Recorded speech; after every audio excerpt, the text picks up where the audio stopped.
मान लो कोई ऐसा रिएक्टेंट है जिसमें अल्फा कार्बन प्रेजेंट ही ना हो, पीएच के साथ CHO। यहाँ पे अल्फा कार्बन प्रेजेंट नहीं है, या फिर मान लो फॉर्मल्डिहाइड लेके चलते हैं, यहाँ भी अल्फा कार्बन प्रेजेंट नहीं है। अब अगर यहाँ का रिएक्शन हम लोग NaOH के साथ कराएंगे in the presence of heating, तो अल्फा कार्बन है ही नहीं तो अल्फा हाइड्रोजन भी नहीं होगा। तब इस केस में फिर रिएक्शन कुछ अलग तरीके से ही हो जाता है, बेसिकली रिडॉक्स रिएक्शन हो जाता है। रिडॉक्स का मतलब एक ऑक्सीडेशन होगा और दूसरा रिडक्शन होगा। अगर इसका ऑक्सीडेशन होगा तो क्या बनेगा, मतलब एल्डिहाइड का ऑक्सीडेशन हो तो क्या बनता है, कार्बोक्सिलिक एसिड। मतलब एक तो कार्बोक्सिलिक एसिड का फॉर्मेशन होना चाहिए और इसका रिडक्शन होगा तो क्या बनेगा, अल्कोहल बनना चाहिए। सो एक अल्कोहल का फॉर्मेशन होना चाहिए। तो यहाँ तो खैर एक ही कार्बन है, इसका मतलब फिर प्रोडक्ट वाले पार्ट में CH3OH ही बनेगा और दूसरा फॉर्मिक एसिड वाले पार्ट का ही स्ट्रक्चर होगा। लेकिन क्योंकि बेसिक मीडियम NaOH, तो हम लोग का ये जो कार्बोक्सिलिक एसिड है ये एक्चुअल में कार्बोक्सिलेट आयन के फॉर्मेट में होगा। सो कार्बोक्सिलेट आयन का फॉर्मेशन होगा, साथ ही साथ हम लोग के मिथेनॉल का फॉर्मेशन होगा। ऊपर वाले केस की अगर बात करें, मान लो पीएच के साथ CHO, तो जब ऑक्सीडेशन होगा इसका मतलब कार्बोक्सिलेट आयन का फॉर्मेशन होगा और जब रिडक्शन होगा तो प्रोडक्ट वाले पार्ट में CH2 के साथ OH का फॉर्मेशन होगा।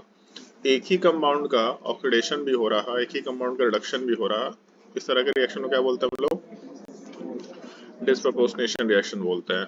सो जब एक ही कंपाउंड का रिएक्शन होगा तब उस चीज में हम लोग डिस्प्रपोर्शनेशन रिएक्शन बोलेंगे। जब क्रॉस रिएक्शन होगा तब वहां पे हम लोग रिडॉक्स रिएक्शन वर्ड एसोसिएट कर सकते हैं। सो पहला पार्ट तो ये कि हम लोग प्रोडक्ट तो आसानी से बना सकते हैं। आइडेंटिफिकेशन ये होना चाहिए कि हम लोगों का अल्फा कार्बन यहाँ पे प्रेजेंट नहीं है या फिर अल्फा हाइड्रोजन प्रेजेंट नहीं है। तो इस केस में हम लोगों के रिएक्शन में ऑक्सीडेशन रिडक्शन होगा, कार्बोक्सिलेट आयन और दूसरा अल्कोहल का फॉर्मेशन हो जाएगा। This is called as Cannizzaro reaction. तो पहला चीज कैनिज़ारो रिएक्शन पहचानने का पार्ट देखना है। तो पहले तो एल्डोल कंडेंसेशन हमेशा देखा करो। अगर एल्डोल और कैनिज़ारो दोनों की पॉसिबिलिटी है कि एल्डोल कंडेंसेशन भी हो सकता है और कैनिज़ारो रिएक्शन भी हो सकता है, तो हमेशा पहले एल्डोल कंडेंसेशन कराना होता है। सो एल्डोल कंडेंसेशन अगर है इसका मतलब कैनिज़ारो रिएक्शन नहीं हो सकता। तो पहले तो आप न्यूक्लियोफिलिक एडिशन सोचो, अगर न्यूक्लियोफिलिक एडिशन नहीं हो रहा तब फिर अल्फा कार्बन की रिएक्शन सोचो, मतलब एल्डोल कंडेंसेशन सोचो। अगर ये भी नहीं हो रहा तब फिर लास्ट में कैनिज़ारो रिएक्शन सोच करके काम करना शुरू करते हैं हम लोग। मैकेनिज्म बहुत बेसिक है और एक और इन्फॉर्मेशन भी है जो हम लोग यहाँ डिस्कशन करना प्रेफर करते हैं। क्या सबको एक चीज इसमें इन्फॉर्मेशन है जो हम लोग को ध्यान रखना होता है कि नॉर्मली किसी भी रिएक्शन का जो ऑर्डर है इन मैक्सिमम 3 तक लिया जाता है। ये आप लोग केमिकल काइनेटिक्स में सीखे होंगे कि normally order of reaction maximum 3 होता है, लेकिन कैनिज़ारो रिएक्शन में ऑर्डर 3 भी हो सकता है और 4 भी हो सकता है। कैसे 4 होता है उसका डिस्कशन करेंगे। दोनों मैकेनिज्म में 3 वाला पार्ट अपने काम का है, 4 वाला पार्ट काम का तो नहीं है बट इन्फॉर्मेशन काम का है कि order of reaction can be 4 और ये हम लोग कैनिज़ारो रिएक्शन में कंसिडर करके चलते हैं। जब हम लोगों का OH माइनस का कंसंट्रेशन, एक बार फिर से रिएक्शन लिख लेते हैं। सो अगर मान लो पीएच के साथ CHO ग्रुप लेकर के चलते हैं, तो इस केस में हम लोग कॉन्ग NaOH लेके चलेंगे या कॉन्ग OH माइनस लेके चलेंगे। नॉर्मली जो कंसंट्रेशन है वो 40-50% से ऊपर ही होना चाहिए।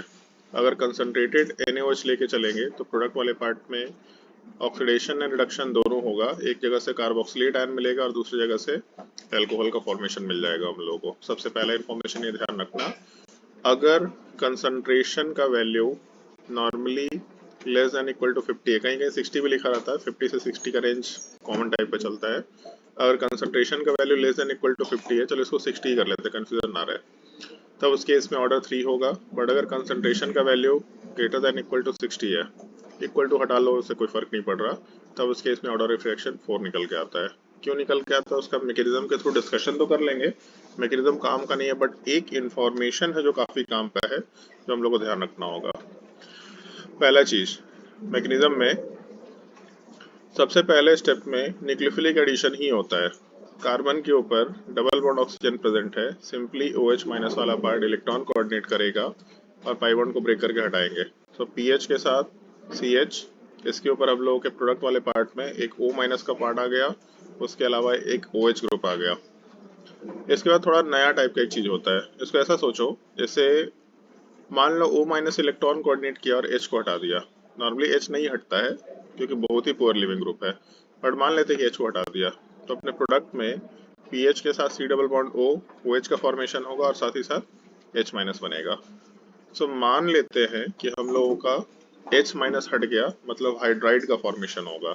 अब एक काम करते हैं, हम लोग ऐसा ही फिर से एक और एल्डिहाइड ले लेते हैं और एल्डिहाइड वाले पार्ट पे हाइड्राइड डोनर ये जो H माइनस था इसके थ्रू न्यूक्लियोफिलिक एडिशन करा लेते हैं।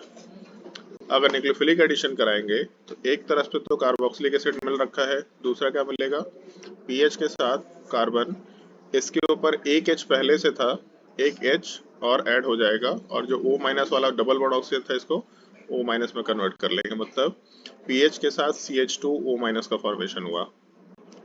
बट कार्बोक्सिलिक एसिड के पास H प्लस है और यहाँ ऊपर O माइनस है, इसका मतलब आराम से एसिड बेस रिएक्शन हो जाना चाहिए। अगर एसिड बेस रिएक्शन होगा तो फिर अपने प्रोडक्ट वाले पार्ट में पीएच के साथ C double bond O minus का फॉर्मेशन और उसके साथ साथ पीएच के साथ CH2OH का फॉर्मेशन, मतलब अल्कोहल बन गया। तो ये जो स्टेप हम लोग लिखे कि H हटेगा H माइनस बनेगा, एक्चुअल में होता नहीं है, ये नहीं बनता है, रेदर प्रोडक्ट वाले पार्ट में सीधा ऐसा कुछ हम लोग प्रोडक्ट बनाते हैं। हम लोगों का जो O माइनस है जब वो इलेक्ट्रॉन कोऑर्डिनेट करेगा, यहाँ से जो H वाला पार्ट है वो H माइनस के फॉर्मेट में हटने की कोशिश करेगा और उसी टाइम पे सीधा दूसरे एल्डिहाइड या कीटोन वाले पार्ट पे ऐड हो जाएगा। इसको हम लोग हाइड्राइड ट्रांसफर बोला करते हैं। मतलब ये जो पूरा स्टेप है इसमें H माइनस एक जगह से उठ के दूसरी जगह चला जा रहा है, this is called as hydride transfer.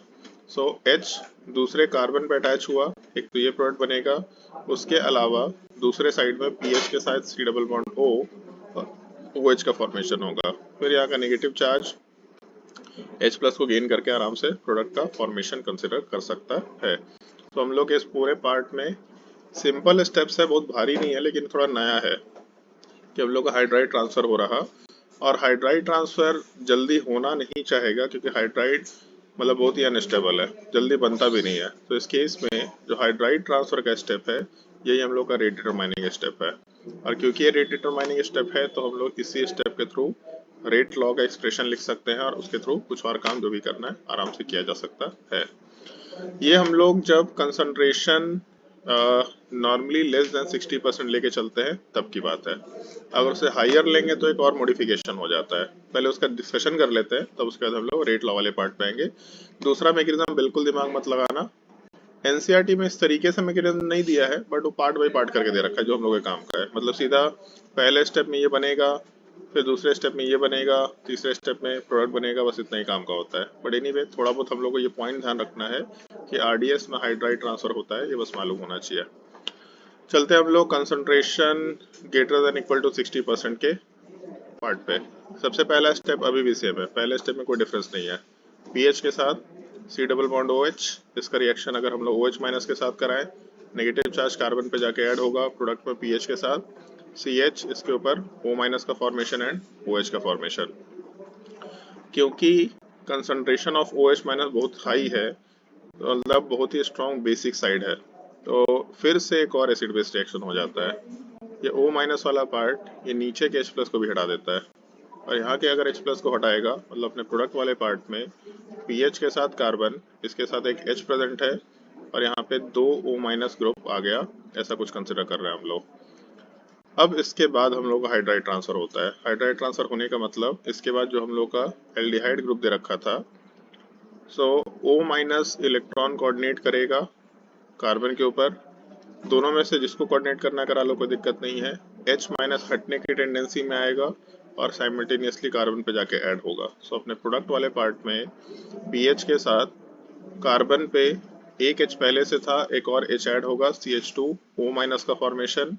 दूसरा ऊपर वाले साइड से पीएच के साथ C डबल बॉन्ड O का फॉर्मेशन, H हट चुका है, एक O माइनस का फॉर्मेशन हो रखा है। फिर मीडियम में प्रेजेंट जो भी वाटर होगा वहां से हम लोग H प्लस वगैरह गेन करा सकते हैं, बट ये प्रोडक्ट बनेगा। अभी भी हाइड्राइड ट्रांसफर ही अपना आरडीएस है, मतलब ये जो सेकंड स्टेप है दिस इज द आरडीएस ऐसा बोल सकते हैं, लेकिन इसमें थोड़ा सा मॉडिफिकेशन हुआ। पहले स्टेप में OH ऐड हुआ था और फिर सीधा O माइनस आगे रिएक्शन में प्रोसीड कर गया, लेकिन सेकेंड स्टेप में पहले OH ऐड हुआ, फिर एक और एसिड बेस रिएक्शन हुआ, मतलब 2 बार में ये लास्ट स्टेप आया है हाइड्राइड ट्रांसफर का। तो इसको हम लोग डिस्कस करके देखते हैं। पहला चीज, RDS में ये दो स्पीसीज इन्वॉल्व है, एक एल्डिहाइड प्रेजेंट है और दूसरा OH ऐड किया हुआ एल्डिहाइड प्रेजेंट है। सो RDS के हिसाब से अगर बात करें, rate will be equal to rate constant K into concentration of PH के साथ C डबल बॉन्ड OH, और दूसरा ये दूसरा स्पीसीज ले सकते हैं, बट ये स्पीसीज रिएक्टेंट नहीं है, इंटरमीडिएट है। अगर इंटरमीडिएट है तो लास्ट क्लास में एक चीज बताया था कि कभी भी इंटरमीडिएट के फॉर्म में हम लोग रिएक्शन को नहीं छोड़ सकते। अगर इंटरमीडिएट के फॉर्म में रिएक्शन को नहीं छोड़ सकते तो फिर इंटरमीडिएट बना कैसे है ये निकाल सकते हैं। So rate is equal to K into PH के साथ CHO, और ये बना कैसा था इंटरमीडिएट, तो एक एल्डिहाइड का रिएक्शन अगर हम लोग OH माइनस के साथ कराए थे इसके थ्रू बना था। इसका मतलब इस इंटरमीडिएट को हम लोग इन दोनों रिएक्टेंट से रिप्लेस कर सकते हैं। सो एक एल्डिहाइड ग्रुप है और दूसरा OH माइनस ग्रुप है। इसका मतलब एल्डिहाइड पे पावर 2 आ गया और दूसरा OH माइनस पे पावर 1 आ गया। यहाँ से ऑर्डर ऑफ रिएक्शन क्या आ रहा है, 3। ये पहला केस है। दूसरे केस की बात करते हैं। दूसरे में भी हाइड्राइड ट्रांसफर की RDS है, तो इसको भी यहीं पे लिख लेते हैं हम लोग। रेट का जो एक्सप्रेशन आएगा नीचे वाले साइड से, इसमें rate is equal to rate constant K into concentration of एक एल्डिहाइड ग्रुप दे रखा और दूसरा इंटरमीडिएट है। सो पीएच के साथ CHO, इसका रिएक्शन अगर हम लोग करा रहे हैं दूसरे इंटरमीडिएट के साथ तो उसको भी यहाँ पे लिख लेते हैं O minus and O minus. But ये इंटरमीडिएट कहाँ से आया, सो ये इंटरमीडिएट इस स्टेप से आया है। इसका मतलब हम लोग पहले तो इंटरमीडिएट को रिप्लेस करते हैं इमीडिएट पार्ट से। तो यहाँ से rate is equal to K into concentration of PH के साथ CHO। इसके अलावा अभी भी जो स्पीसीज लेके चलेंगे वो प्रोडक्ट नहीं है या रिएक्टेंट नहीं है, वो इंटरमीडिएट ही है, O माइनस और इसके साथ साथ OH माइनस। अब ये पार्ट भी इंटरमीडिएट है तो इसको भी हम लोग को रिप्लेस करना होगा रिएक्टेंट से। इसका मतलब फिर से पीएच CHO लेके चलेंगे। उसके बाद हम लोग rate is equal to K into PH के साथ CHO इंटू पीएच के साथ CHO इंटू OH माइनस और एक और OH माइनस। तो इसके हिसाब से जो एल्डिहाइड है इस पे पावर 2, जो OH माइनस से पावर 2, अगर दोनों पे पावर 2, इसका मतलब ऑर्डर ऑफ रिएक्शन हम लोग आराम से 4 के बराबर ले सकते हैं। So normally fourth order reaction nature में एग्जिस्ट नहीं करता क्योंकि इतने सारे मॉलिक्यूल नहीं आते हैं, बट कैनिज़ारो रिएक्शन एक एग्जांपल है जहाँ पे फोर्थ ऑर्डर रिएक्शन एग्जिस्ट कर सकता है। कैसे एग्जिस्ट कर रहा ये अपने लिए इम्पोर्टेंट नहीं है, बट एक चीज इम्पोर्टेंट है। पहला, ऑर्डर ऑफ रिएक्शन 3 हो सकता है या 4 हो सकता है, और दूसरा एक चीज सोच के देख सकते हैं हम लोग कि ये स्पीसीज हाइड्राइड डोनेट कर रहा और नीचे भी ऐसा ही एक स्पीसीज है जो हाइड्राइड डोनेट कर रहा है। इन दोनों को अलग से लिख लेते हैं, ज्यादा बेटर होगा कंपैरिजन के लिए। एक तो हम लोग के पास ये स्पीसीज है पीएच के साथ C के ऊपर O माइनस, और दूसरा एक और स्पीसीज प्रेजेंट है पीएच के साथ 2 O माइनस और एक H। ये दोनों के दोनों हाइड्राइड डोनेट कर रहा। ज्यादा अच्छा हाइड्राइड डोनर कौन सा होना चाहिए, इन दोनों में ज्यादा अच्छा हाइड्राइड डोनर कौन सा होना चाहिए और क्यों? ऐसा सोच सकते हैं क्या, यहाँ से H माइनस हटाना है। अगर यहाँ से H माइनस हटाना है इसका मतलब कार्बन के ऊपर पॉजिटिव चार्ज ज्यादा स्टेबल होना चाहिए। कार्बन के ऊपर पॉजिटिव चार्ज जितना ज्यादा स्टेबल होगा यहाँ से H माइनस को उतना जल्दी डिसोसिएट करेगा, और कार्बन के ऊपर पॉजिटिव चार्ज अगर ज्यादा स्टेबलाइज करना है सो O माइनस प्लस M तो शो कर रहा, या सिंपली ऐसा बोल सकते हैं O माइनस में और OH में ज्यादा अच्छा electron donating group O minus है। प्लस I भी बहुत अच्छा शो करेगा, प्लस M भी बहुत अच्छा शो करेगा। इसका मतलब O माइनस बहुत ही स्ट्रॉन्ग इलेक्ट्रॉन डोनेटिंग नेचर का है। जो O माइनस है वो इस कार्बन के ऊपर उतना ही ज्यादा इलेक्ट्रॉन डेंसिटी बनाएगा। कार्बन जितना ज्यादा इलेक्ट्रॉन डेंसिटी रखेगा उतना ही जल्दी अपने बॉन्ड को ब्रेक करके हटाने की टेंडेंसी में होगा। इस सेंस में भी सोच सकते हैं कि अगर ये बॉन्ड ब्रेक हुआ, कार्बन के ऊपर प्लस चार्ज आया, आजू बाजू वाले ग्रुप जितना ज्यादा इलेक्ट्रॉन डोनेट करेंगे कार्बन का इलेक्ट्रॉन डेंसिटी उतना ही बढ़ाएंगे, उतना ही ज्यादा उसको स्टेबलाइज करेंगे। बट एक्चुअल सेंस ये नहीं होता है। एक्चुअल सेंस ये होता है कि इस कार्बन पे जितना ज्यादा इलेक्ट्रॉन डेंसिटी बढ़ेगा उतना ही ज्यादा ये H माइनस को यहाँ से रिमूव करने की कोशिश करेगा। OH में और O माइनस में जो हम लोग का O माइनस है बहुत ही स्ट्रॉन्ग इलेक्ट्रॉन डोनेटिंग नेचर का ग्रुप है। इसका मतलब 2 O माइनस ग्रुप ज्यादा स्ट्रॉन्ग इलेक्ट्रॉन डोनेटिंग होंगे, ये इस कार्बन पे ज्यादा इलेक्ट्रॉन डेंसिटी क्रिएट करेंगे और यहाँ से H माइनस को हटाने का टेंडेंसी ज़्यादा हायर निकल के आएगा। तो अगर सेकेंड केस लेके चल रहे हैं तो ये ज़्यादा बेटर हाइड्राइड डोनर निकल के आएगा। ये एक छोटा सा पॉइंट होता है जो हम लोग कंपैरिजन में यूज़ कर सकते हैं। और ये सवाल हर जगह पूछा जा सकता है कि इन स्पीसीज में ज़्यादा अच्छे हाइड्राइड डोनर कौन से निकल के आएंगे। सिंपल इलेक्ट्रॉन डेंसिटी का सवाल है। जिस कार्बन पे या जिस कार्बन से H हटा रहे हैं उसका इलेक्ट्रॉन डेंसिटी कंपेयर करो। अगर इलेक्ट्रॉन डेंसिटी अच्छा है तो वहाँ से H माइनस उतने आसानी से निकल सकता है। ये एक केस जो हम लोग के काम का है। दूसरा एक और डिस्कशन है जो हम लोग को मैकेनिज्म के थ्रू सीखना होता है। बेसिकली ऐसा सोच के देखो, पहले स्टेप में हम लोग का कुछ रिएक्शन हुआ, RDS में हाइड्राइड ट्रांसफर हुआ। अगर इस H के जगह हम लोग ड्यूटेरियम डाल लें, मतलब अगर हम लोग हाइड्रोजन की जगह पे ड्यूटेरियम रख लें यहाँ पे, तो फिर हम लोगों का बॉन्ड स्ट्रेंथ बढ़ जाएगा। अगर बॉन्ड स्ट्रेंथ बढ़ेगा तो जो हाइड्राइड का बॉन्ड ब्रेक होकर के आगे शिफ्ट हो रहा था वो थोड़ा मुश्किल से ब्रेक करेगा। अगर ये बॉन्ड थोड़ा मुश्किल से ब्रेक करेगा, इसका सिंपल सा मतलब है कि ये स्टेप थोड़ा स्लो हो जाएगा। तो अगर हम लोग हाइड्रोजन की जगह ड्यूटेरियम रखें, इसका मतलब रेट ऑफ रिएक्शन थोड़ा सा स्लो होगा। This is called as kinetic isotopic effect. So basically अगर हम लोग कैनिज़ारो रिएक्शन लेके चल रहे हैं तो इसमें काइनेटिक आइसोटोपिक इफेक्ट ऑब्जर्व होगा, ऐसा हम लोग आराम से कंसिडर कर सकते हैं। एल्डोल कंडेंसेशन में ये नहीं था, बट ये पॉइंट यहाँ पे कंसिडर किया जाता है। Kinetic isotopic effect is observed. और काइनेटिक आइसोटोपिक इफेक्ट जब भी बोलेंगे, काइनेटिक जब भी बोलेंगे मतलब रेट ऑफ रिएक्शन की बात कर रहा है। तो kinetic isotopic effect is observed. और इस केस में सिंपल सा सिनेरियो है, अगर हम लोग हाइड्रोजन की जगह ड्यूटेरियम डाल दें, मतलब ऐसा लिख लें पीएच के साथ C डबल बॉन्ड OH और दूसरा पीएच के साथ C डबल बॉन्ड OD, इन दोनों में जहाँ का बॉन्ड स्ट्रेंथ स्ट्रॉन्गर है यहाँ का रेट ऑफ रिएक्शन पुअर होगा। ये एक छोटा सा केस हम लोग को ध्यान रखना होता है। बाकी एक और चीज़ है जो हम लोग के डिस्कशन में कंसिडर करना होता है। अगर मान लो सेल्फ कैनिज़ारो रिएक्शन है, जैसे ऐसा है H के साथ C डबल बॉन्ड OH और दूसरा एक कुछ और नहीं दिया, मतलब यही दे रखा है। इसने बोला है कि प्रोडक्ट क्या बनेगा, OH माइनस के साथ हीटिंग क्या प्रोडक्ट बनेगा। तो एक का ऑक्सीडेशन करा लो SC double bond O minus और दूसरे का रिडक्शन करा लो CH3OH बन जाएगा। तो ये तो आसानी से बन गया। अगर सेल्फ है तब तो कोई दिक्कत नहीं है, खुद का ही ऑक्सीडेशन खुद का रिडक्शन हो रहा। बट अगर क्रॉस कैनिज़ारो रिएक्शन है तब उस केस में क्या होगा, जैसे मान लो पीएच के साथ CHO है और H के साथ CHO है। अब इसमें मेजर प्रोडक्ट क्या आएगा, किसका ऑक्सीडेशन होगा किसका रिडक्शन होगा। सिंपल सा एक पार्ट है जो हम लोग को सीखना है। सबसे पहले स्टेप में जहाँ पे OH ऐड हुआ था वहीं से H हटा था। सो जिस पे OH ऐड होगा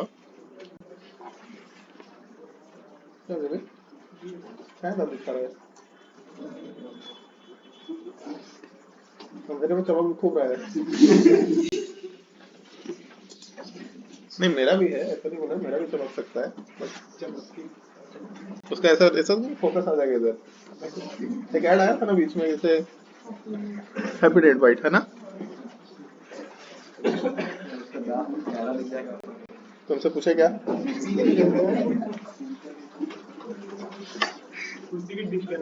अबे चुप, बकवास किया जा रहा है। क्या बोल रहे थे हम? हाँ, सो OH माइनस जिस पे ऐड हुआ, एक तो उस पे एडिशन ऑफ ऑक्सीजन हुआ, बचपन से सुनते आ रहे हैं हम लोग 10वीं क्लास से, एडिशन ऑफ ऑक्सीजन मतलब ऑक्सीडेशन। और दूसरा जिस पे OH ऐड हुआ था वहीं से H माइनस हटा था। तो एक तो ऑक्सीजन का एडिशन भी हो रहा है और हाइड्रोजन का रिमूवल भी हो रहा है। तो जिस पे OH का एडिशन होगा उसी का ऑक्सीडेशन होगा, वो कार्बोक्सिलिक एसिड में कन्वर्ट होगा और दूसरे को फिर हम लोग अल्कोहल बनाएंगे। अब सवाल ये है कि OH का एडिशन किस पे होगा। तो जो ज़्यादा रिएक्टिव होता है न्यूक्लियोफिलिक एडिशन के लिए, क्योंकि OH minus as a nucleophile add हुआ था। तो दोनों स्पीसीज में न्यूक्लियोफिलिक एडिशन के लिए जो ज़्यादा रिएक्टिव है उसी पे OH ऐड होगा और वहीं से प्रोडक्ट का फॉर्मेशन हो रहा होगा। तो पहला केस जो हम लोग इन दोनों स्पीसीज को लेके चले, इन दोनों में ज़्यादा रिएक्टिव कौन सा होता है न्यूक्लियोफिलिक एडिशन के लिए? फॉर्मल्डिहाइड। सबसे छोटा स्टेरिक हिंड्रेंस का केस है, फॉर्मल्डिहाइड सबसे ज़्यादा रिएक्टिव है। सो इसी पे हम लोगों का OH ऐड होगा और जिस पे OH ऐड होगा पहले स्टेप में, इसमें आपको न्यूक्लियोफिलिक एडिशन का ये रिएक्टिविटी मालूम होना चाहिए। वहां से कार्बोक्सिलेट आयन मिलेगा और जो दूसरा कार्बन वाला पार्ट है उस पे H का एडिशन होगा और वहां से अल्कोहल मिलेगा। So more reactive aldehydes are oxidised always, इस चीज का थोड़ा ध्यान रखना है यहाँ पे। ऑल्दो एक और चीज है, फॉर्मल्डिहाइड में दो रीजन है। फॉर्मल्डिहाइड हमेशा ऑक्सीडेशन में जाता है, द फैक्ट याद रखना है। जो 12th वाले लोग हैं उनको स्कूल के एग्जाम के लिए भी चीज याद रखना चाहिए। Formaldehyde is always oxidised during Cannizzaro reaction. पहला reason it is more reactive, दूसरा रीजन इसके बाद दो हाइड्रोजन है। अगर दो हाइड्रोजन है तो हाइड्राइड डोनेशन भी ज्यादा फास्टली कर सकता है, इसलिए भी यहाँ पे ही हमेशा ऑक्सीडेशन का पार्ट निकल के आएगा। सो ये हम लोग के कैनिजारो रिएक्शन का कुछ पार्ट था, ये हम लोग देख चुके। अल्फा हाइड्रोजन प्रेजेंट ये भी देख चुके हैं, बोले थे 40 से 60% का नॉर्मली रेंज होता है, बट उसको 60 ही मानो, अपर कैप 60 मान के चलो, बट कहीं कहीं पे 60% से नीचे भी दे रखा होता है, कोई दिक्कत नहीं, हम लोग इतना फर्क नहीं पड़ रहा। बस ये मालूम होना चाहिए कि हम लोग का ऑर्डर ऑफ रिएक्शन 4 भी हो सकता है। मैकेनिज्म बता दी ऑलरेडी, डिस्कशन हो चुका। हाइड्राइड डोनर वाले पार्ट का डिस्कशन हो चुका। Electron density at the carbon from which hydride donation takes place, मतलब सिंपल सा चीज है, जिसमें ज्यादा इलेक्ट्रॉन डेंसिटी होगा उस पर ज्यादा रेट ऑफ रिएक्शन आएगा, उसके एक दो एग्जांपल्स कराए हुए हैं। और बाकी during cross Cannizzaro reaction more reactive aldehyde will be oxidised. ऊपर क्या लिखा है? अच्छा, एक ये छोटा सा पॉइंट है, ये हम वैसे यहाँ पे डिस्कशन नहीं करने वाले थे, इसको थोड़ा आगे डिस्कशन करते तो ज्यादा बेटर होता। क्लोरल मॉलिक्यूल, क्लोरल का मतलब CCl3CHO, ये आप लोग सीखे होंगे वाटर के एडिशन में, हाइड्रेट फॉर्मेशन में क्लोरल स्टेबल नेचर का होता है। क्लोरल मॉलिक्यूल में भी अल्फा हाइड्रोजन नहीं है। अल्फा हाइड्रोजन अगर नहीं है तो ये नहीं सोच लेना कि यहाँ पे कैनिजारो रिएक्शन होगा। बेसिकली CCl3- बहुत अच्छा लिविंग ग्रुप होता है। So normally OH- Cannizzaro reaction नहीं देता, बस ये छोटा सा इंफॉर्मेशन था वहाँ पे, ये चीज थोड़ा ध्यान रखना है। इसमें रिएक्शन वाले पार्ट में OH- इलेक्ट्रॉन कोऑर्डिनेट करके लिविंग ग्रुप को यहाँ से हटाएगा, SNA रिएक्शन हो जाएगा। सो क्लोरल मॉलिक्यूल कैनिजारो रिएक्शन नहीं देता क्योंकि इसमें अल्फा हाइड्रोजन नहीं है, ऐसा केस नहीं होगा। अच्छा लिविंग ग्रुप है। सो अगर अच्छा लिविंग ग्रुप है मतलब न्यूक्लियोफिलिक सब्स्टिट्यूशन रिएक्शन होगा, HCOH का फॉर्मेशन हो जाएगा और साथ ही साथ CCl3-। अब यहाँ से H+ को एक्सचेंज कर लो तो प्रोडक्ट वाले पार्ट पे O- का फॉर्मेशन और दूसरा CHCl3 या क्लोरोफॉर्म का फॉर्मेशन हो जाएगा। ये हम लोग का एक छोटा सा बेसिक केस था, ये पॉइंट ध्यान रखना है। और ये पॉइंट हम जब हेलो फॉर्म रिएक्शन पढ़ते तब उसमें बताना ज्यादा प्रेफर करते हैं, बट एनीवे ध्यान रख लेना। इसके बाद क्या है भाई, प्रोडक्ट बनाने पूछा है। प्रोडक्ट तो आपको खुद से बनाना है, अभी हम दिखाएंगे वर्कशीट में, उस पर डिस्कशन करेंगे। और कुछ है क्या? नहीं, प्रोडक्ट ही प्रोडक्ट है, और क्या है? चलो, ये एक छोटा सा डिस्कशन होगा, इसको हम लोग बाद में करेंगे विसरल डाइकीटोन का। पहले कुछ क्वेश्चन सॉल्व करके देखो, 4-5 क्वेश्चन अभी आप सॉल्व करेंगे, उसके बाद रिमेनिंग जो क्वेश्चन है वर्कशीट आपको मिल जाएगा ग्रुप में, आप खुद से ट्राई करके देखना ताकि प्रोडक्ट बनाने आ जाए। जो जो क्वेश्चन हम बोल रहे हैं बस उसको ट्राई करना। क्वेश्चन नंबर 2, क्वेश्चन नंबर 4, 1 और 3 ऑलरेडी बता चुके हैं, घर में वापस से ट्राई करना बाद में। क्वेश्चन नंबर 2 और 4 ट्राई करके देखो प्रोडक्ट क्या बनेगा।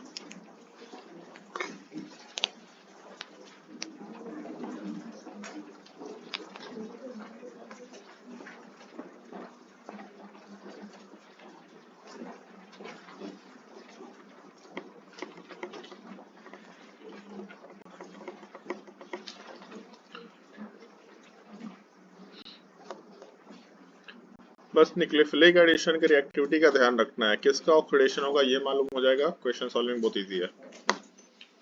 HCHO ऑक्सीडेशन में जाएगा, प्रोडक्ट में क्या बन जाएगा यहाँ से? Format ion. हमेशा ध्यान रखना फॉर्मिक एसिड नहीं बनाना है, फॉर्मेट आयन बनाने का हैबिट डालो, फिर H+ का एडिशन पे फॉर्मिक एसिड बनेगा। हमेशा फॉर्मेट आयन ही बनाने की कोशिश करना। और दूसरे वाले कंपाउंड का रिडक्शन होगा, मतलब प्रोडक्ट में CH2 के साथ OH का फॉर्मेशन, ऐसा सोच सकते हैं। जो CHO ग्रुप है CH2OH में कन्वर्ट होगा और बाकी कार्बोक्सिलिक एसिड। एसिड बोलना भी गलत है, कार्बोक्सिलेट आयन। सेकेंड वाले केस में एक ही कंपाउंड दे रखा, जो कंपाउंड दिया उसी का ऑक्सीडेशन होगा, उसी का रिडक्शन हो जाएगा। सो अपने प्रोडक्ट में एक का ऑक्सीडेशन करा लिया, CO- बन जाएगा, और दूसरा ऐसा ही एक और कंपाउंड लेके चलेंगे, उसका हम लोग रिडक्शन करा लेंगे। सो प्रोडक्ट वाले पार्ट में CH2OH का फॉर्मेशन होगा। क्वेश्चन नंबर 5 अच्छा है, ट्राई करो, स्टार मार्क किया ही हुआ है, ट्राई करके देखो।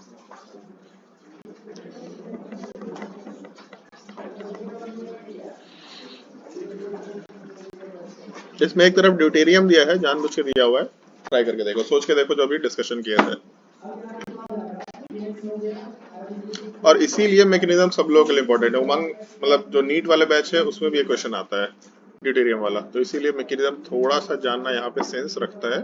क्वेश्चन मैकेनिज्म से नहीं पूछेगा, बट मैकेनिज्म के अंदर जो 2-3 इंफॉर्मेशन उससे पूछेगा, तो इन्हीं में मैकेनिज्म काम हो जाता है।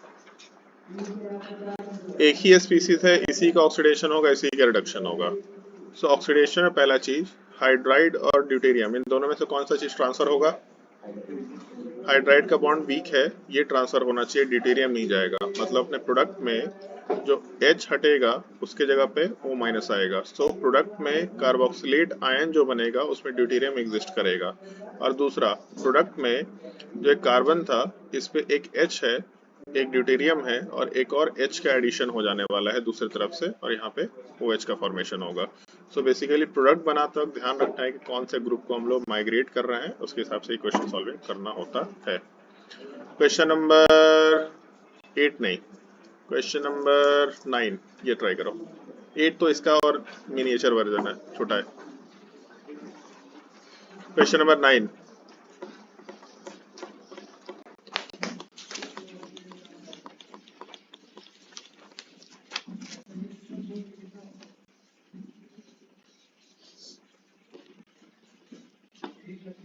एक चीज तो देख के आपको समझ में आ गया होगा कि बगल वाले कार्बन पे CHO है तो इंट्रामोलिकुलर रिएक्शन होगा, किसी एक का ऑक्सीडेशन होगा, किसी एक का रिडक्शन होगा। सवाल ये है कि किसका ऑक्सीडेशन कराए, ये बस आपको सोचना है। तो किसका ऑक्सीडेशन होगा, CHO के पारा वाले, तो फिर से पूछ ले रहे हैं NO2 के पारा वाले का ऑक्सीडेशन होगा कि NO2 के मेटा वाले का ऑक्सीडेशन होगा? मेटा वाले का ऑक्सीडेशन होगा। फिर से एक बार सोच लो, अभी जस्ट बताया था OH माइनस जिस पे ऐड होगा न्यूक्लियोफिलिक एडिशन का, जिस पर रिएक्टिविटी हाइयर होगा वहीं पे OH माइनस ऐड होगा और उसी का ऑक्सीडेशन होगा। NO2 -M ग्रुप है, ये -M ग्रुप इस कार्बन के ऊपर डेल्टा पॉजिटिव कैरेक्टर बढ़ाएगा, इसका मतलब इसका रिएक्टिविटी बढ़ाएगा फॉर न्यूक्लियोफिलिक एडिशन। जिसका न्यूक्लियोफिलिक एडिशन हाइयर होगा उसी पे OH ऐड होगा, उसी का ऑक्सीडेशन होगा और दूसरे का रिडक्शन होगा। इसीलिए क्वेश्चन करा है। ऊपर वाला तो बेसिक, ऊपर वाला तो किसी एक का ऑक्सीडेशन कराओ, किसी एक का रिडक्शन करो, उसको तो स्टार मार्क करना भी नीचे, पता नहीं कौन स्टार मार्क कर दिया, जो भी स्टूडेंट पढ़ा वो किया होगा, हम तो नहीं कराएंगे। लेकिन दूसरे वाले केस में NO2 डालने का एक पर्पस है, NO2 अपने -M के वजह से ये पारा पोजीशन वाले पे डेल्टा पॉजिटिव चार्ज बढ़ाएगा, उसका रिएक्टिविटी बढ़ाएगा। अगर उसका रिएक्टिविटी बढ़ाया इसका मतलब जो मेटा पोजीशन पे ग्रुप है ये अल्कोहल में कन्वर्ट होगा, जो पारा पोजीशन पे ग्रुप है CO- में कन्वर्ट होगा, और इसके साथ साथ एक NO2 का फॉर्मेशन होगा। जब हम सीक्वेंशियल रिएक्शन देंगे कल का, ये क्वेश्चन वहाँ पे देंगे वापस से, सेम क्वेश्चन देंगे, बट यहाँ पे जाके प्रोडक्ट खत्म नहीं करेंगे।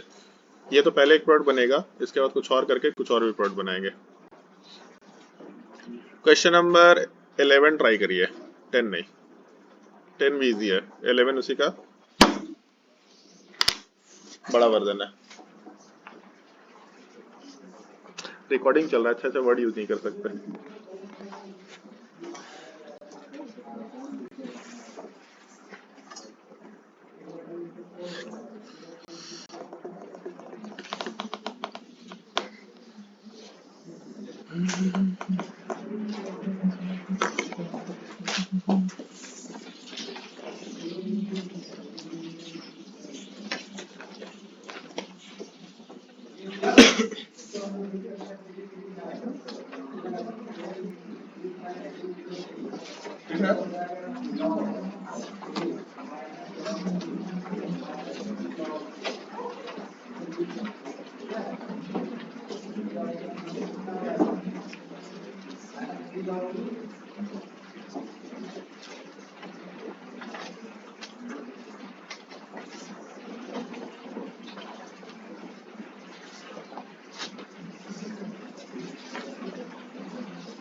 अगर आप लोगों को थोड़ा बहुत आइसोमरिज्म याद है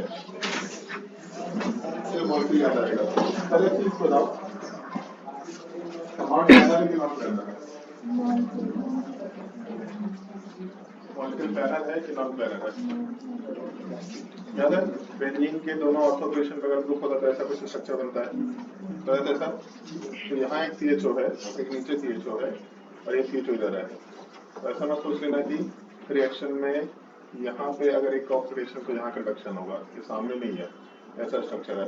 अगर इसका ऑक्सीडेशन हुआ तो किसी का भी रिडक्शन हो सकता है, नीचे वाले का रिडक्शन नहीं होगा, इसका ऑक्सीडेशन से कोई मतलब नहीं है। लेकिन अगर इसका ऑक्सीडेशन है तो यहाँ का H कहीं भी जा सकता है, समझ रहे हैं? और सेम चीज यहाँ भी है कि इसमें से किसी का ऑक्सीडेशन होता है तो किसी का भी रिडक्शन हो सकता है, समझ आ रहा है? तो नॉर्मली अगर आप ये प्रोडक्ट बनाएंगे, एक पॉसिबिलिटी ये रहता है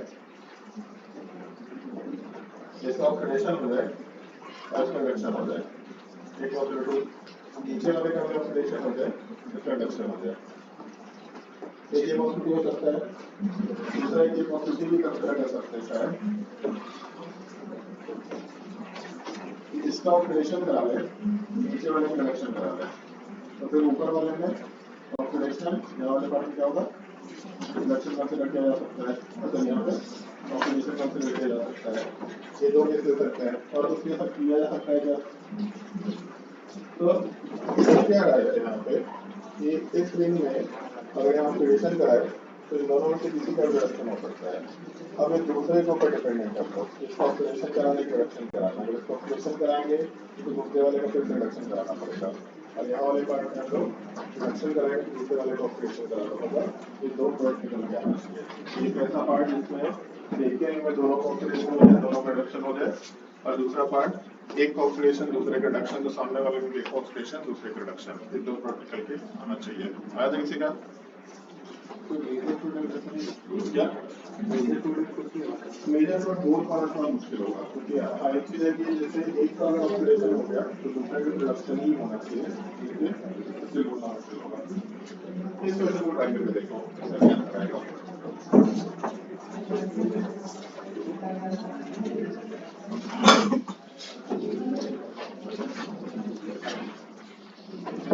रिकॉर्डिंग में डाल देते हैं।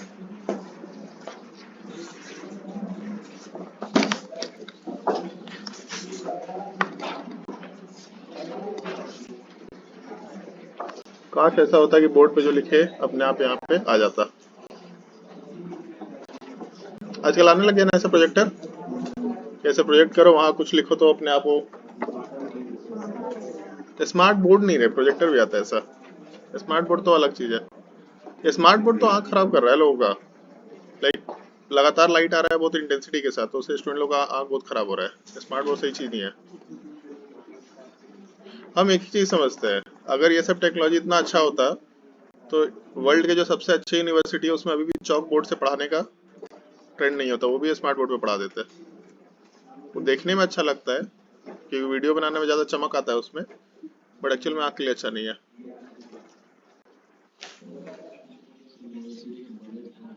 अच्छा, फिर बस बता रहे हार्वर्ड यूनिवर्सिटी का बजट कम हो। तुम्हारे ऐसे लाख लोग भी मजदूरी करेंगे ना वहाँ पे, तो फिर उनका बजट उससे लाख गुना ज्यादा होगा।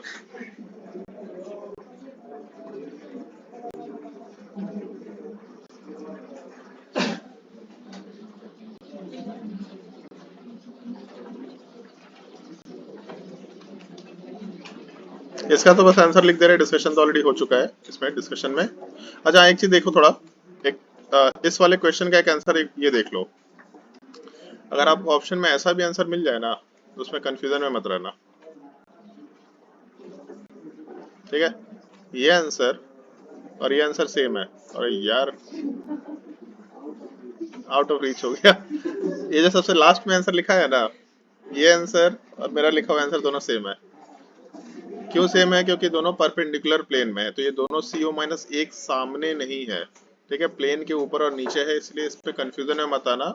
ऐसा ऑप्शन बनाया जा सकता है जिसको देख के बोले नहीं ये तो आंसर हो ही नहीं सकता, बट क्योंकि मॉलिक्यूल परपेंडिकुलर प्लेन में है इसीलिए ये भी आंसर सही है। इसको थोड़ा ध्यान रखने की कोशिश करना। ये क्वेश्चन ट्राई करके देखो जो अभी हम लोग डिस्कशन में डाले हैं, पारा पोजीशन पे CHO ग्रुप। पहला चीज, एक चीज बताओ, इंट्रामोलिकुलर रिएक्शन होगा क्या? इंट्रामोलिकुलर से ये दोनों CHO बॉन्ड ना बने, इंट्रामोलिकुलर रिएक्शन तो नहीं होना चाहिए। इसका मतलब ऐसा हो सकता है कि ऐसे ही एक दूसरे स्थिति में जाता हो। अब एक नया क्वेश्चन है, तो ये दो मॉलिक्यूल एक का ऑक्सीडेशन का है, सामने वाले का रिडक्शन करा दिया, एक पॉसिबिलिटी, फिर ऑक्सीडेशन का है, सामने वाले का रिडक्शन करा दिया, एक पॉसिबिलिटी ले सकते हैं। तो अगर मान लो इन दोनों का ऑक्सीडेशन है, इन दोनों का रिडक्शन हो, क्या फर्क पड़ेगा? ऐसा कुछ हो जाएगा। बेंजीन के अपोजिट पोजीशन पे कार्बोक्सिलेट आयन, बेंजीन के अपोजिट पोजीशन पे CH2OH। ऐसा भी हो सकता है दोनों का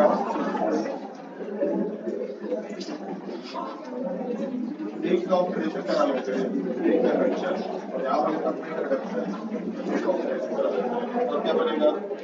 एक का ऑक्सीडेशन कराया, एक का रिडक्शन कराया, तो यहाँ OH और यहाँ बनेगा। इसका अगर ऑक्सीडेशन कराया तो यहाँ क्या बनेगा? इसका ऑक्सीडेशन कराया तो यहाँ पे यहाँ पे CH2OH बनेगा, और इस वाले केस का रिडक्शन कराते हैं तो बनेगा CO-। तो overall CO- H2OH, CO- CH2OH मतलब सेम ही चीज बनता है। तो प्रोडक्ट में बेंजीन के ऊपर CO- और दूसरा क्या है CH2OH। तो एक में दोनों कार्बोक्सिलेट आयन, दोनों अल्कोहल, और दूसरे में एक CO- का दूसरा अल्कोहल, इसकी टोटल प्रोडक्ट बन सकते हैं। इस क्वेश्चन को बराबर किया जा सकता है। ये अच्छा क्वेश्चन है। समझ आया कैनी ज़ारो रिएक्शन? बहुत भारी तो नहीं है, प्रोडक्ट बनाना आसान है, लेकिन मैकेनिज्म थोड़ा इन्फॉर्मेशन ध्यान रखना है। क्या मैं छोड़ना इतना, मैं तुमको लगता है जा तू ही मिटा, चलो ध्यान दो। सो ये हम लोग का कैनिज़ारो रिएक्शन का छोटा सा पार्ट था। कैनिज़ारो रिएक्शन में एक क्वेश्चन और करते हैं, इसको ट्राई करके देखो। मान लो ये कंपाउंड दे रखा,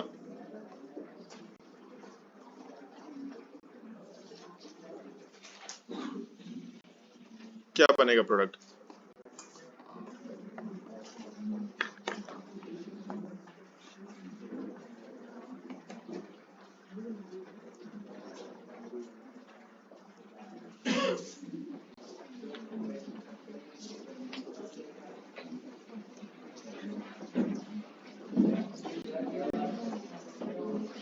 बगल वाले कार्बन पे ही कीटोन ग्रुप दे रखा है, कैसे सेम काम कर लें? एक ऑक्सीडेशन, एक रिडक्शन।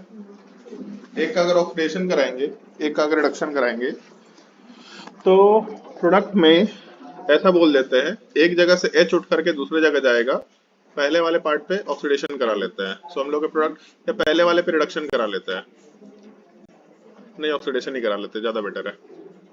पहले वाले पे अगर ऑक्सीडेशन कराएंगे तो यहाँ पे OH ऐड होगा, जहाँ से O- मिलेगा हम लोगों को, यहाँ का H उठ करके बगल वाले पार्ट पे जाएगा। सो एक तो जो डबल बॉन्ड ऑक्सीजन है इसको अल्कोहल में कन्वर्ट कर लिया, और दूसरा यहाँ पे CH2 का फॉर्मेशन हो गया। सो पहले OH- इस कार्बन पे अटैच हुआ, यहाँ से H को उठा के बगल वाले कार्बन पे लेके गए। सो अपने प्रोडक्ट में पहले कार्बन पे OH अटैच हुआ, जहाँ से H+ को हटा करके O- बनाए, और बगल वाले कार्बन पे 2 हाइड्रोजन ऐड हो गया। इसको हम लोग इंट्रामोलिकुलर रिएक्शन बोल सकते हैं। एक इंफॉर्मेशन होता है, बगल वाले कार्बन के ऊपर कीटोन ग्रुप अनस्टेबल होता है, मतलब विस्नल डाइकीटोन इज अनस्टेबल, आराम से रिएक्शन हो जाएगा। मान लो सिमिलैरिटी में एक और रिएक्शन कराते हैं, इसमें क्या प्रोडक्ट बनेगा? अब यहाँ H तो नहीं है, तो मान लेते हैं सिमिलैरिटी में ऐसा बोल रहे हैं कि भाई H की जगह pH ट्रांसफर कर लेते हैं, तो OH- हम लोग ऐड करेंगे कार्बन के ऊपर, यहाँ से pH ग्रुप को उठा के बगल वाले पे लेके चले जाते हैं। सो अपने प्रोडक्ट में जहाँ पे OH ऐड हुआ था वहाँ पे OH को डाल देते हैं, बगल वाले कार्बन पे एक बेंजीन रिंग पहले से था, एक और बेंजीन रिंग ऐड हो गया, और यहाँ पे O- का फॉर्मेशन, फिर H+ को हम लोग ट्रांसफर करके OH का फॉर्मेशन करा सकते हैं। ये आराम से प्रोडक्ट बन जाएगा। इसी नीचे वाले रिएक्शन को हम लोग कैनिज़ारो रिएक्शन ना बोल के एक और नया नाम दे देते हैं, this is called as benzil benzilic reaction. ये अपने सिलेबस में नहीं है, बट ये question similar to Cannizzaro reaction है, इसलिए हम लोग इसको सीख ले तो ज़्यादा बेटर है। बेंजिल बेंजिलिक रिएक्शन, इसको तो पहचानना बहुत ही मुश्किल होता है, मतलब ये आपको कहीं भी मिलता ही नहीं है। एडवांस के कहीं क्वेश्चन में मिल जाएगा तो मिल जाएगा, otherwise NEET mains JEE advance मेरे हिसाब से कहीं भी सिलेबस में नहीं। लेकिन इसको आप इंट्रामोलिकुलर कैनिज़ारो रिएक्शन का केस ले लो, बस H की जगह पीएच ट्रांसफर हो रहा है, that is called as benzil benzilic reaction. ये हम लोग का दूसरा मैकेनिज्म था जो हम लोग डिस्कशन में डाल सकते हैं। आज आपको वर्कशीट हम भेज देंगे इस चीज का, और इसके बाद हम लोग नेक्स्ट टॉपिक में अल्फा कार्बन की रिएक्शन, वैसे पहले हेलोफॉर्म रिएक्शन कर लेना चाहिए था, तो हेलोफॉर्म रिएक्शन की जगह कैनिज़ारो रिएक्शन कर लिया। चलो ठीक है, सो हम लोग नेक्स्ट टॉपिक में कैनिज़ारो रिएक्शन के बाद haloform reaction, reamer-Timmer reaction, Hoffmann bromide degradation कर लेंगे। अपने सारे मेन रिएजेंट्स यही थे, इसके अलावा कुछ छोटा छोटा नेम रिएक्शन होता है जिसमें Kolb Smith reaction, reamer-Timmer formylation हो गया, विटिक रिएक्शन हो गया, कोरेहाउस सिंथेसिस हो गया। चलो काम करते हैं, दो तीन छोटे छोटे पार्ट अभी मेंशन कर लेते हैं। पहला पार्ट, ये सब वर्थलेस टाइप का टॉपिक तो नहीं बोलेंगे, लेकिन बहुत बड़ा कुछ टॉपिक होता नहीं है, कंसिडर करते चले जाते हैं। विटिक रिएक्शन, सो अगर हम लोग किसी एल्डिहाइड कीटोन का रिएक्शन इस कंपाउंड के साथ कराए,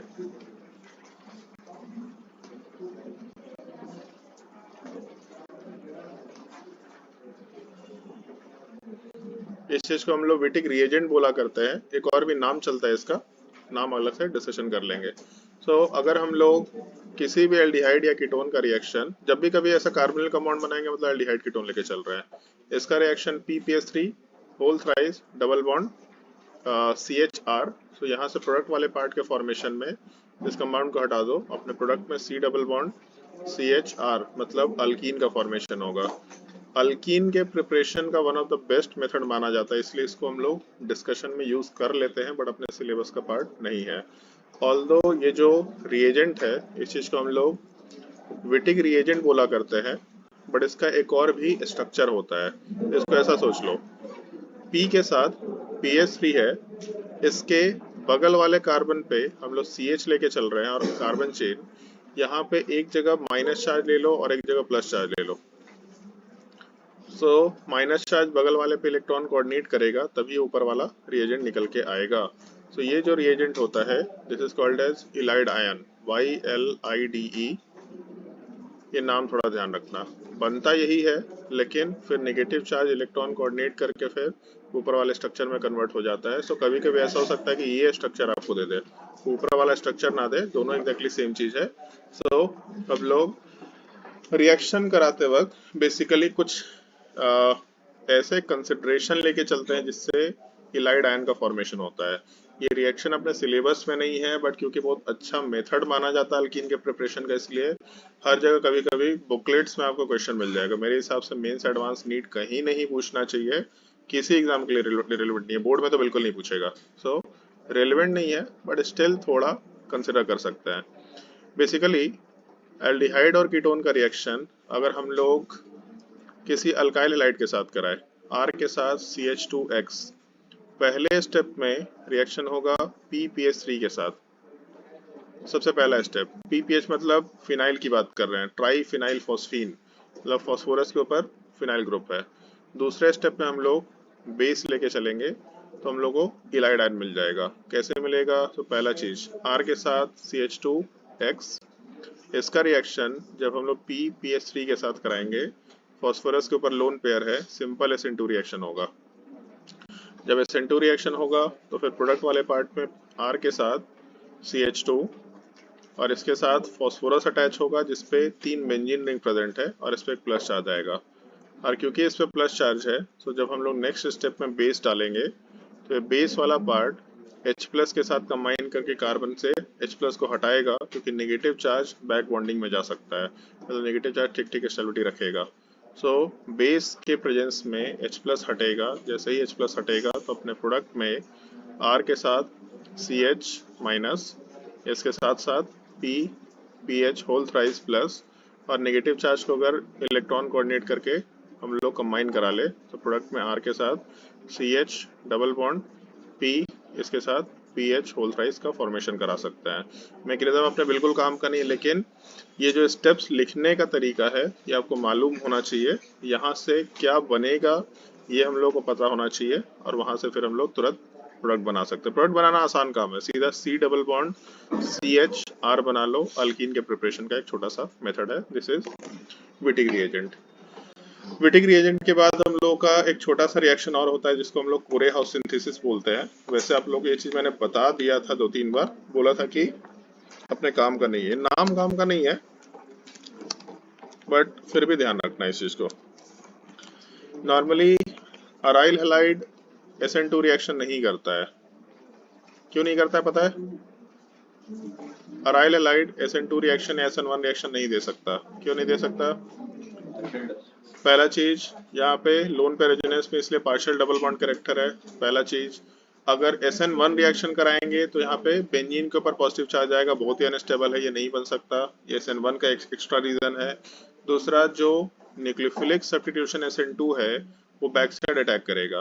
तो बेंजीन के स्ट्रक्चर में हम लोग का पाई इलेक्ट्रॉन ऊपर और नीचे एग्जिस्ट कर रहा है। तो जो अल्काइल हैलाइड का एंटी बॉन्डिंग इलेक्ट्रॉन है या एंटी बॉन्डिंग मॉलिक्यूलर ऑर्बिटल है, इसमें न्यूक्लियोफाइल का अप्रोच हिंडर्ड है। न्यूक्लियोफाइल इधर अप्रोच नहीं कर सकता। सो बेसिकली SN2 रिएक्शन में न्यूक्लियोफाइल का अप्रोच हिंडर्ड है, पहला रीजन। दूसरा, SN1 में कार्बोकैटायन बहुत ही अनस्टेबल है बेंजीन के ऊपर, और इसके साथ साथ बेंजीन के साथ जो लोन पेयर है हेलोजन का, ये रेजोनेंस कर रहा है, और इस रेजोनेंस की वजह से पार्शियल डबल बॉन्ड कैरेक्टर है जो कि लिविंग ग्रुप को स्टेबलाइज करके रखेगा, उसको हटने नहीं देगा। सो ये रीजन मालूम होना चाहिए। बट अगर हम लोग इसका रिएक्शन R2CuLi के साथ कराते हैं, इस कंपाउंड का नाम थोड़ा डिस्कशन में ध्यान रखना होता है, गिलमेंस रिएजेंट। अगर हम लोग अराइल हैलाइड का रिएक्शन R2CuLi के साथ कराते हैं तब अपने प्रोडक्ट में X के जगह पे कार्बन चेन आएगा और ये SN2 रिएक्शन करता है। सो जस्ट बिकॉज एक बड़ा स्पेसिफिक केस है, इंटरेस्टिंग टाइप की चीज है, इसलिए हम लोग इसका डिस्कशन करते हैं। बट हम लोग केवल प्रोडक्ट सीखना है, इसका मैकेनिज्म नहीं सीखना है, और एनीवे हम लोग के रिएजेंट काम का नहीं है, बट स्टिल बुकलेट्स में मिल जाता है ये रिएजेंट, क्योंकि वो ये थोड़ा इंटरेस्टिंग केस है, सबको मजा आता है। मतलब कोई भी टीचर अगर होगा उसको ये रिएजेंट दिखेगा तो उसको मजा ही आएगा देख करके कि SN2 कुछ हो सकता है। This is called as Corey House synthesis. ये छोटा सा केस याद रखना। ये 3-4 छोटे छोटे मैकेनिज्म थे। अब हम लोगों को एक मेजर मैकेनिज्म में रीमर-टीमर रिएक्शन डिस्कस करना है, हॉफमैन ब्रोमाइड डिग्रेडेशन डिस्कस करना है। बाकी सारे रिएक्शंस उसी के जैसे हैं, जैसे रीमर-टीमर, अच्छा सॉरी, एक हेलो फॉर्म रिएक्शन मेंशन करना है। इसके अलावा रीमर-टीमर फॉर्माइलेशन, कोल स्मिड रिएक्शन, ये सब रीमर-टीमर रिएक्शन के जैसा, उसमें कुछ नया नहीं है। तो सिमिलरिटी में तीनों को एक साथ डिस्कस करेंगे, और बाकी बच के हम लोगों का Hofmann bromide degradation, Lossen reaction, Curtius reaction अपने सिलेबस में नहीं है, स्मिड रिएक्शन डिस्कस कर लेंगे, वो सिमिलर है बिल्कुल, हम लोग का टॉपिक खत्म हो जाएगा। सो इसको हम लोग नेक्स्ट क्लास में एक मैकेनिज्म डिस्कस करेंगे, अगले वीक 2 क्लास लगेगा, दोनों वीक में एक एक मैकेनिज्म डिस्कस करेंगे, हम लोग का नेम रिएक्शन खत्म हो जाएगा। और जैसे जैसे नेम रिएक्शन होता जाएगा सीक्वेंशियल रिएक्शन में उसको इंक्लूड करते जाएंगे। एटलीस्ट ट्राई करेंगे कि जिस दिन, जैसे आज हम लोग कैनिज़ारो रिएक्शन पढ़े, तो आज कल के नेम रिएक्शन में कैनिज़ारो रिएक्शन एटलीस्ट 2 दिन 3 दिन तो डिस्कशन में रहेगा ही रहेगा। बेकमैन्स रीअरेंजमेंट भी 1-2 बार और डालेंगे, एल्डोल कंडेंसेशन कंटिन्यूसली 3-4 दिन डालेंगे, ताकि आपका रोज नेम रिएक्शन का क्वेश्चन सॉल्विंग में प्रैक्टिस होता चला जाए। बाकी हम लोग आज के लिए ये प्रवचन समाप्त कर सकते हैं। किसी को कुछ पूछना है, किसी को कुछ डाउट है तो पूछ सकते हैं। और आप लोगों को होमवर्क देना था, मेरे दिमाग से निकल गया था, टाइम नहीं मिल पा रहा था। सो होमवर्क